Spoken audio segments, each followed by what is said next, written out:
sucks. I just finished up my junior year at the University of Maryland, right for the school newspaper, the Diamond Bell.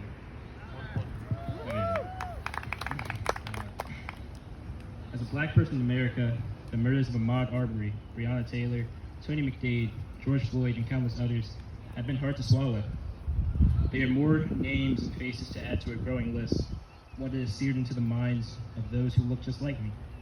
Unarmed black people lost to police brutality and white supremacy. For much of my life, I've been silent in public about the impact systemic racism has had on me. Much of that comes from being so entrenched in white spaces, areas dominated by white people and white ideas. I fear the discussion. I fear the confrontation. Not anymore. Brutalization and oppression is a part of my genetic makeup, a trait from generation to generation. Right there with my curly hair and brown eyes. My grandparents had to reconcile with this reality at a young age. They were 7 and 8 years old respectively when Emmett Till was savagely lynched in Mississippi. My dad and uncle faced the same realization some 35 years later, trying to traverse the pitfalls of drug and gang violence that dominated their Washington, D.C. community. Once a tight-knit neighborhood, the war on drugs ravaged the area, sending many of their friends and classmates to prison, or worse, an early grave. And in 2012, my brothers and I experienced our own reckoning with this oppression. We watched on in my parents' bedroom as the headline that changed my life forever flashed along the bottom of the television screen. Trayvon Martin was dead. I'll never forget that moment. We rested on top of a soft hazel blanket as a dimming light flickered above us. My mom told us something that would stay with me forever. If a police officer asks you to do something, you do it.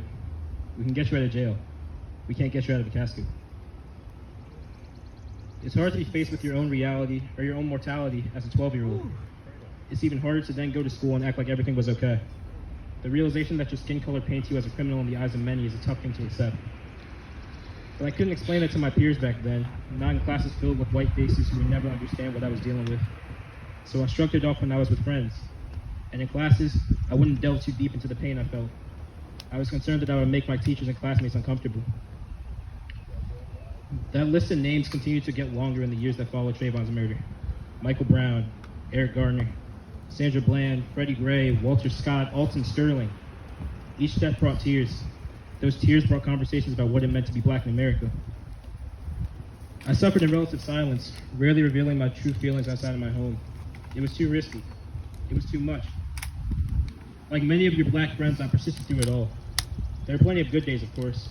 Prom, graduation, college. But that underlying anxiety stuck through it all, gripping my breath for hostage every time I walked past a police officer. That list kept ballooning too. By fall 2019, Wilton John and Tatiana Jefferson had been added, 2 youthful souls taken from us far too soon. It became harder to keep the frustration locked away, especially as officer after officer escaped conviction. The conversations with my parents, brothers, and friends became more animated and painful. I was angry, but once again, the fury had to be kept for private occasions, far away from my lecture halls and discussion classes that were still defined by their whiteness. Then it happened. March 17, 2020. I was stopped by a police officer as I walked to my local basketball court. I loosely fit the description of a person reported to be looking into cars. I had spent so much of my life preparing for this moment, knowing that it was a real possibility. Pew Research poll says that black adults are 5 times more likely to say they've been unfairly stopped by police. And for all the conversations I had with my family, all the times my parents reminded me of how I needed to act when a police officer approaches me, I was still terrified. That tends to be the case when you see unarmed black people killed by police year after year.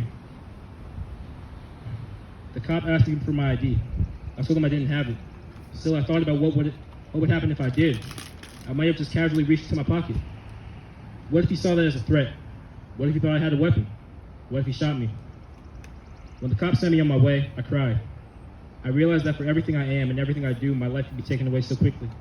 We live in a world where black life is criminalized and demonized. Simple actions for most are hazards for us. So I'm done with the silence. I can't hold my tongue any longer. Not when black people continue to be beaten, abused, and killed by a system designed to persecute us. I can't quite explain what the black experience is. It is strength and beauty and pain and heartbreak and so many more thoughts and emotions that I can't even discern. But I do know this. Systemic racism is an indelible mark in the lives of each and every black person. We can't be silent anymore. Stand up and fight for your loved ones, your friends and family who have for so long been indebted with this stress and pressure. Be loud, be proud, and be accounted for. Black Lives Matter. Black lives will always matter.